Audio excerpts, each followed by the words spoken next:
साथियों नमस्कार। मैं आज बात करने जा रहा हूं अतुल सुभाष हत्याकांड पर। एक होनहार युवक पारिवारिक कलह के कारण, पत्नी से कलह के कारण आज इस दुनिया में नहीं है। और मैं बराबर इस बात पर चिंता व्यक्त करते आ रहा हूं कि कहीं न कहीं से अब पुरुष तड़प रहा है, पारिवारिक कलह में पुरुष तड़प रहा है और उसकी सुनने वाला कोई नहीं। अगर मैं कानून की बात करूं तो अगर मैटर जज पर आता है तो न्याय व्यवस्था खामोश, पुलिस प्रशासन खामोश, और महिला से संबंधित कोई बात होती है तो सारे राजनेता खामोश। क्योंकि हर किसी को अपनी पड़ी है। राजनेता को वोट चाहिए और कानून व्यवस्था को और हमारे न्यायपालिका को केवल हम चाहिए, हम और हम। खैर, मैं हर टॉपिक पर बताऊंगा कि आखिर कोर्ट में क्या मजबूरियां हैं, जज साहब की क्या मजबूरी है, किस तरह से पुरुष हरास होते हुए भी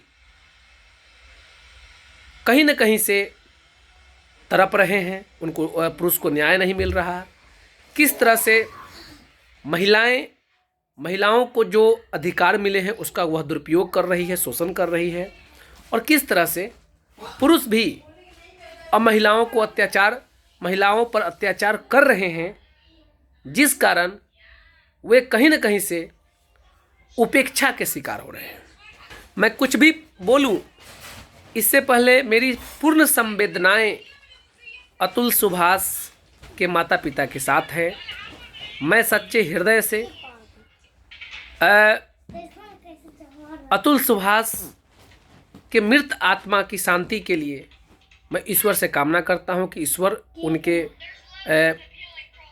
आत्मा को सद्गति दे और अतुल सुभाष के माता पिता को इतनी शक्ति प्रदान करे ताकि वे इस दुख के क्षण को किसी तरह से पार कर जाए। बड़ा अजीब है हमारे देश के लोग, जो बड़ा से बड़ा घटना को चंद समय के लिए ऊपर तो उठाते हैं लेकिन तुरंत ही नीचे कर देते हैं। और बड़ा हमारे देश के अजीब है लोग, जो केवल नाम पर और अच्छी अच्छी बातें सुनकर किसी को महान बना देते हैं और सही चीज़ों का आवाज़ तक नहीं उठाते। खैर, अब मैं बताता हूँ कि और क्या मजबूरियाँ हैं, क्या होता है। मैं दो केस का जिक्र करता हूँ जो मेरे पास है। एक में मैं लड़की हूँ, मैं लड़की के पक्ष से हूँ, और उस केस में लड़की वास्तव में पीड़ित है, मजबूर है। और जानते हैं, लड़का एक बहुत बड़ा परिवार से बिलोंग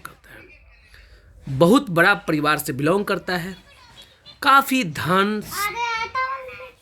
अब लड़की अपने हस्बैंड के साथ रहने के लिए तैयार है, लेकिन हस्बैंड लड़की को रखने के लिए तैयार नहीं है। बच्चे भी हैं, महिला के बच्चे हैं। अब जब इकोनॉमिकल नीड हुआ लड़की को, तो अंत में शुरुआती दौर में नहीं, काफ़ी कसमकस करने के बाद, सरपंच के यहाँ जाने के बाद, काफ़ी कसमकस करने के बाद अंत में अब मेरे एडवाइस से वह मेंटेनेंस का केस डाली परिवार न्यायालय में। और आप दंग रह जाएंगे, एक करोड़पति अरबपति लोग कोर्ट में दलील देता है कि मेरे पास कुछ है ही नहीं, और पटना के महावीर मंदिर में वह भीख मांग के गुजर बसर करता है। मेरे पास कुछ नहीं है, ये तो चलेगा, मैं कमाता नहीं हूँ, ये भी बर्दाश्त करने योग्य है। लेकिन एक अरबपति लोग ये दलील दे कि मैं महावीर मंदिर में भीख मांग कर गुजर बसर करता हूँ, ये बड़ा ही अशोभनीय नहीं था। वो दलील दिया। चलिए, किसी तरह से जिसके पास इतने बड़े, मैं अगर बता दूं तो सीधे सीधे कहलाएगा कि मैं किसी के व्यक्तिगत चीज़ों को ऊपर ला रहा हूं, लेकिन इतना बड़ा बिजनेस, इतनी प्रॉपर्टी, तमाम चीज़ें, और एक लाइक में यह कह देना कि सब मेरे माता पिता का, मेरे पास कुछ नहीं है और मैं महावीर मंदिर में भीख मांगता हूँ, तो कानून के सामने तो स्पष्ट है कि सारी चीज़ें हैं और नहीं भी हैं। लड़की बेचारी क्या करे, वो लड़ाई कर रही है। तो यहाँ इस केसेस में आपको स्पष्ट दिखा कि किस तरह से कानून का दुरुपयोग लड़के ने किया। सब कुछ है और शो कर रहा है कि नहीं, सब मेरे माता पिता का है, मैं भीख मांग रहा हूँ महावीर मंदिर में। अब एक केस तो ये दिखा आपको जिसमें लड़की अबला जरूर है और लड़का कानून का दुरुपयोग कर रहा है। दूसरा केस मैं बताता हूँ जिसमें मैं लड़का के तरफ से हूँ। लड़की क्या की, लड़की का पूरा परिवार फ्रॉड। लड़की घर में घुस के घर में तांडव की, पुलिस को बुला ली, पुलिस को मैनेज करके, पैसा पर मैनेज करके सेम डे घर के पूरे सदस्य को जेल भेज दी। पूरे सदस्य को जेल भेज दी। सदस्य में कौन कौन से थे? 95 वर्ष के ससुर, जो जिनके पैर में ऑपरेशन हुआ, चल फिर करने में असमर्थ थे। 80 वर्ष के सास, जो लकवाग्रस्त थी, अति पर लाद के, स्ट्रक्चर पर लाद के जेल गई। गोतनी जो बहुत पहले से अलग सेपरेट रहकर घर अपना जीवन यापन कर रही थी। गोतनी, भैंसुर, हस्बैंड, सारे लोग जेल। 5 लोग जेल गए। घर में कौन बचा? कोई नहीं। बड़े आराम से वो लड़की अपना गहना ली, अपनी गोतनी का गहना ली, प्रेम से अपने मायके चल दी। इतना ही नहीं, जब उसका हस्बैंड विदेश रहता था तो जितना भी पैसा भेजा, सब ज्वाइन खाता था, सब पैसा निकाल ली, करीब 10 लाख रुपया, और दूसरे के साथ पिक्चर देख रही है। सबका प्रूफ है, फोटो है। अब जब जेल से हस्बैंड छूटा तो अब उसके पास तो कुछ है ही नहीं, वो तो हैंड टू माउथ है बेचारा। अब लड़की दहेज प्रथा का केस डाली, मेंटेनेंस का केस डाली, और मेंटेनेंस के केस में केवल पैसा के पीछे पड़ी है। केवल पैसा, रहना नहीं है, जान का खतरा है। और हर डेट पर 2 ही बात करती है, एक कि मुझे पैसा दिलवा दो, दूसरा जेल कर दो। साफ साफ दिखता है। बीच में ससुर मर गए, क्यों जाएगी? ससुर से तो कोई मतलब है नहीं। सास लकवाग्रस्त है, बेड पर है, क्यों जाएगी? सास से तो कोई मतलब है नहीं। हस्बैंड इधर उधर भटक रहा है, कोई मतलब है नहीं। सिर्फ पैसा, हर डेट पर सिर्फ या तो पैसा का बोलती है, नहीं तो बोलती है कि उसका बेल टूट जाए, नहीं तो पैसा मिल जाए उसको।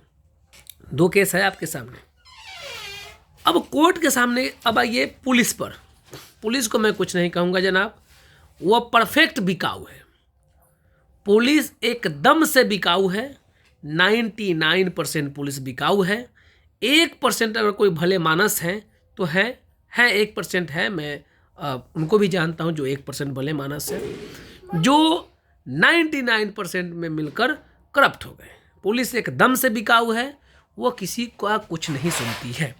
तो पुलिस से तो न्याय की उम्मीद करना व्यर्थ है। नहीं तो लकवाग्रस्त सास को केवल बहू के कह देने मात्र से जेल भेज देना कहीं से न्याय संगत नहीं, वो भी दहेज प्रथा के केस में। चलिए, अब 2 केसेस का जिक्र मैंने किया। दोनों केस में कोर्ट के सामने क्या मजबूरी है। अब चूंकि दोनों मेरे क्लाइंट हैं, मेरे नज़र से तो दोनों निर्दोष हैं, मैं दोनों की बात रखता हूं, और अगला भी इस तरह से दिनहीन बनकर आता है कि कोर्ट डिसाइड करे तो कैसे करे। कोर्ट के पास तो अपनी मजबूरियां जरूर है। अब कानून की बात करें तो कानून और को बनाने वाला है राजनेता, और राजनेता को चाहिए वोट। पुरुष ज़्यादा समझदार हो गए हैं। और खैर पॉलिटिक्स पर मना जाए। अब आइए कोर्ट के सामने। मैं कोर्ट के सामने मजबूरी तो है ही, लेकिन कोर्ट भी मैं पूर्ण रूपेण एकदम स्वच्छ तो नहीं कह सकता, लेकिन कहीं ना कहीं है, कमी तो है। कोर्ट में दिख जाता है कि किसमें कितना सच्चाई है।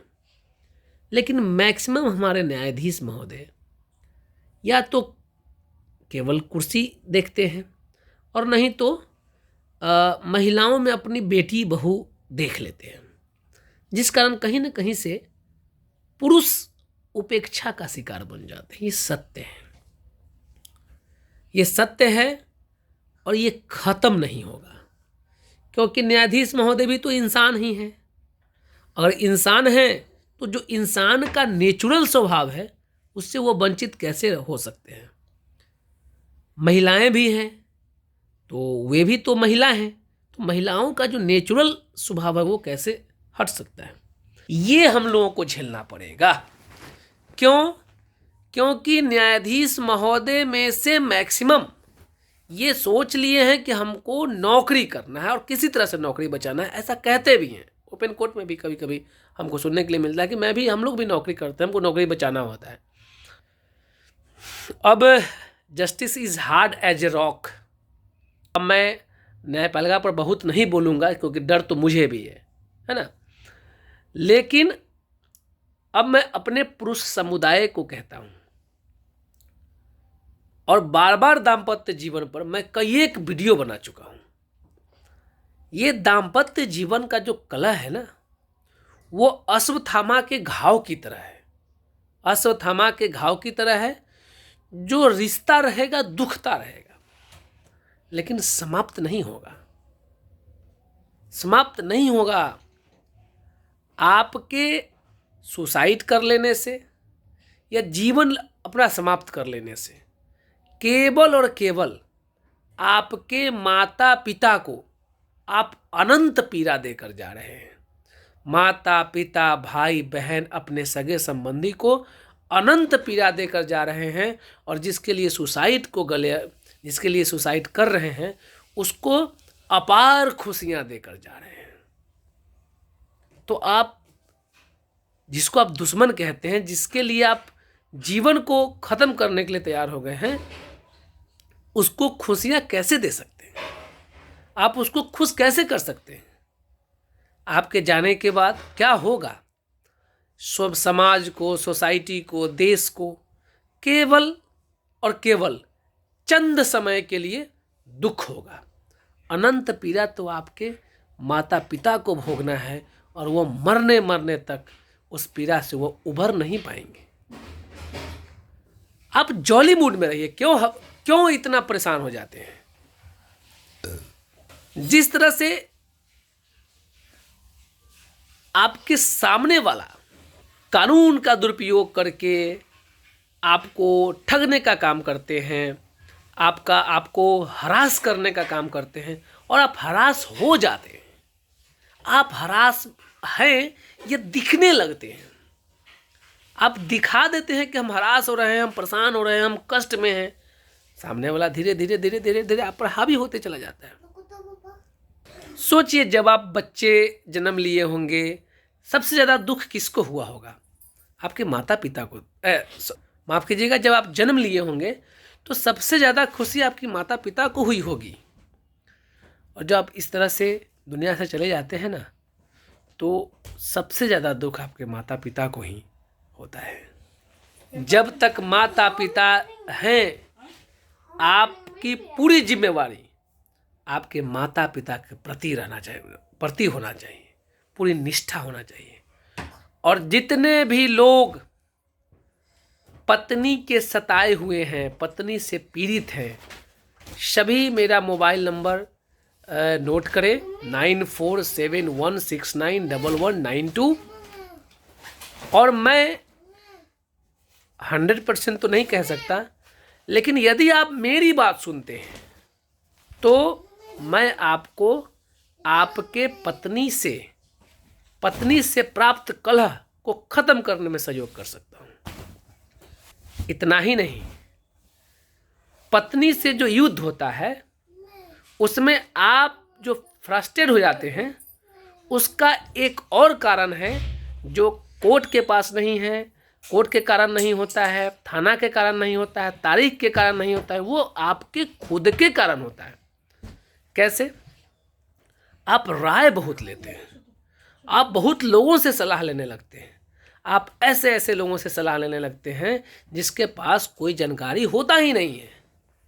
कोई आपको कह देता है बाप रे बाप दहेज प्रथा मतलब फांसी, बाप रे बाप पत्नी मतलब जेल, जबकि ऐसा कुछ है ही नहीं। तो आप उलूल जुलूल लोगों को अपने सलाहकार न बनाएं, सबसे सलाह नहीं लें, सबकी बातें ना सुने, अगर सुनते भी हैं तो एक कान से सुने और एक कान से निकाल दें, और कानून पर विश्वास रखें। एक कोर्ट नहीं है, उसके ऊपर कोर्ट है, उसके ऊपर कोर्ट है। आप जाइए और कहीं ना कहीं आपको जितने भी लोग न्यायपालिका में बैठे हुए हैं, मैं माना कि सब गंगा नहीं है, लेकिन कुछ ऐसे हैं जो वास्तव में न्यायाधीश हैं, वहां तक पहुंचने तक वेट कीजिए, फ्रस्ट्रेट नहीं होइए, कोई समस्या नहीं है।